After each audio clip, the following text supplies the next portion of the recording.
Shalom, and welcome to the Parak of the week. This week we are continuing our study of Pirke Avot chapter 2 with the 9th teaching, another rather long offering as we transition into the words of Rabbi Yochanan ben Zakkai, who received the tradition from Hillel and Shammai.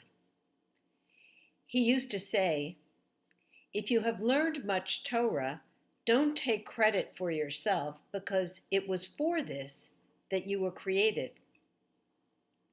He, Rabban Yochanan ben Zakkai, had 5 students.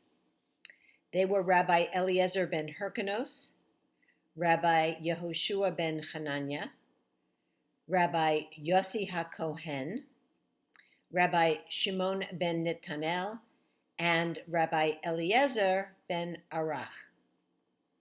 He used to recount their praise.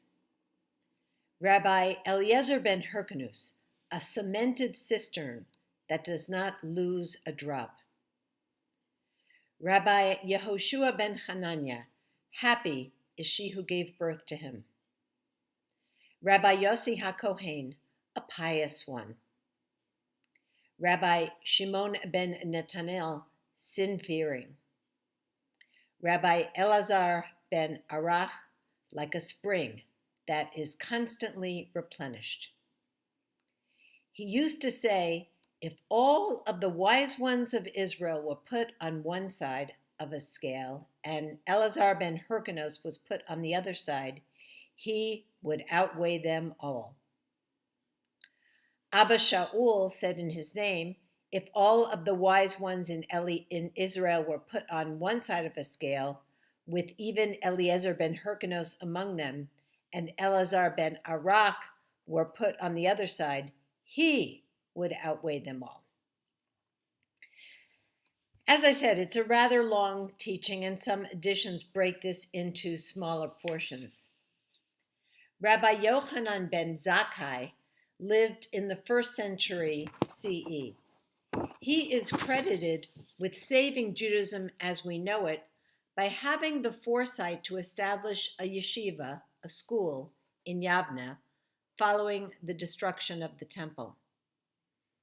The temple was destroyed in Jerusalem in the year 70, and he was famously smuggled out of the city in a coffin when it was under siege.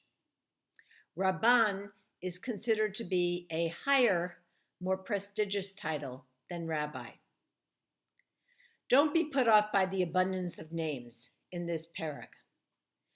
We note first of all that as a teacher, Rabban Yochanan ben Zakkai is focused on his students' positive traits.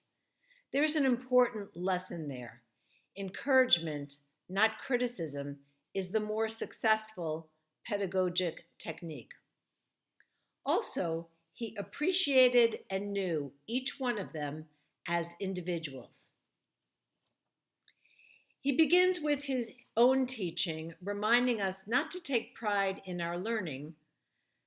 The blessing for study is la'asok b'divrei Torah, to study Torah like our job. And he reminds us that that is our job. That is what we were created for. Of all people, he could have been entitled to be arrogant about his learning. After all, he risked his life for Torah, yet he sets an example by his humility. We are born to learn. Learning should be a daily part of our lives. He then goes on to identify different qualities among his students. Being able to retain what we learn certainly is important, especially at a time when the tradition was still being transmitted orally. Making our parents proud is certainly a way of fulfilling the mitzvah of honoring them as prescribed in the 10 Commandments. Piety, our exemplary character, is a testament to our learning. It doesn't give honor to Torah if we are not worthy examples in our lives. And sin-fearing. Again, the emphasis is on how we live our lives, though acting from fear doesn't seem to be the highest standard. Sometimes it's helpful to translate fear as awe. Living with a sense of awe may be more appealing to the contemporary sensibility.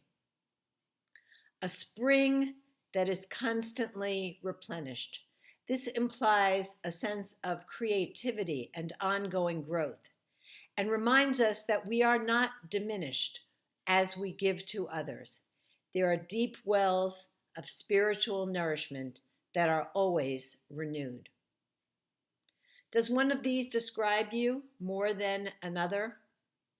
And is one of them the best? I'm struck by the attention to getting it right and quoting a teaching accurately and in the name of the person who said it. Recall that there were two students whose names sounded similar, Elazar and Eliezer. Abba Shaul recalls that the one who was most praiseworthy was Elazar, the spring that is constantly replenished. Being able to retain what we learn as exemplified by Eliezer is important. But it's even more important to bring fresh perspectives to our learning, as reflected in Elazar's example of living waters. Next week, we'll hear more of Elazar's words and why he might have been the most preeminent among these great students. Shavua Tov.